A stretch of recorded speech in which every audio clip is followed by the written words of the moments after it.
নমস্কার, আজকে একটা হেলদি টিফিন রেসিপি দেখাবো। আমি 1 কাপ মতো সুজি নিয়েছি আর 2 চামচ ময়দা নিয়েছি। আমি সেটাকে মিক্সিতে একটু গুঁড়ো করে নিয়েছি। নিয়ে অল্প জল দিয়ে মিডিয়াম শক্ত ডো করে 10 মিনিট ঢাকা দিয়ে রাখলাম। 10 মিনিট পরে এটা আমি বেলে নেব। আজকে বানাবো পাস্তা এবং সেটা নিজে তৈরি করে, কোনো দোকানের নয়। বেলে নিই ঠিক রুটি যেভাবে বেলে ঠিক ওরকম পাতলা বেলতে হবে। বেলে নিই ছুরির সাহায্যে, চৌকো চৌকো করে কেটেছি। আর যে কোনো শেপ দেওয়া যায়। আমি কিছুটা স্প্রিং দিয়েছি, কিছুটা বাটারফ্লাই দিয়েছি। এই যে পাস্তা যেরকম পাওয়া যায় স্প্রিংয়ের মতো, ঠিক এরকম করেছি। আর কিছুটা আমি করেছি এই বাটারফ্লাই।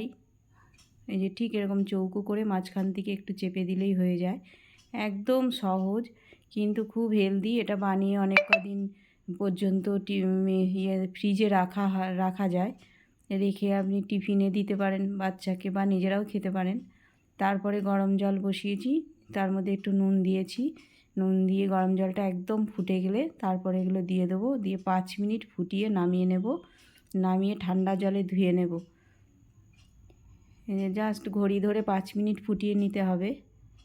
একদম দোকানের থেকে কিছু কম হবে না, দোকানের থেকেও ভালো হবে। দোকানে তো একটু রাবারের মতো হয়ে যায় ঠান্ডা হলে, কিন্তু এটা হবে না। তারপরে নামিয়ে কড়াইতে 2 টেবিল চামচ মতো সাদা তেল আর একটু বাটার দিয়েছি। দিয়ে পেঁয়াজ আর রসুনটা আগে ভেজে নেব, তারপরে সবজিগুলো ভেজে নেব। গাজর, ক্যাপসিকাম, বিনস, আদা কুচি, কাঁচা লঙ্কা কুচিও দিয়েছি। দিয়ে এই যে জাস্ট 2 মিনিট একটু ভেজে নেব। ভেজে আমি সস দেব। নুন দিলাম, সাবধানে নুনটা দিতে হবে। সয়া সস দেব, chilli sauce, soya sauce, tomato sauce দিয়ে দিলাম। আর দিলাম শেজওয়ান সস। তারপরে 2 চামচ মতো কর্নফ্লাওয়ার গুলে এর মধ্যে দিয়ে দেব। এই যে দিয়ে একটু গ্রেভি টাইপের হবে। এটা 1 মিনিট একটু নাড়াচাড়া করে হতে দেব।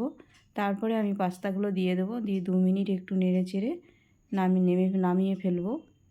তাহলেই কিন্তু আমাদের খুব স্বাদের পাস্তা রেডি। বাড়িতে এভাবে বানান, বাচ্চাকে খাওয়ান, খুবই হেলদি। পাস্তাও হেলদি হয়। খাওয়ান, এনজয় করুন। ধন্যবাদ।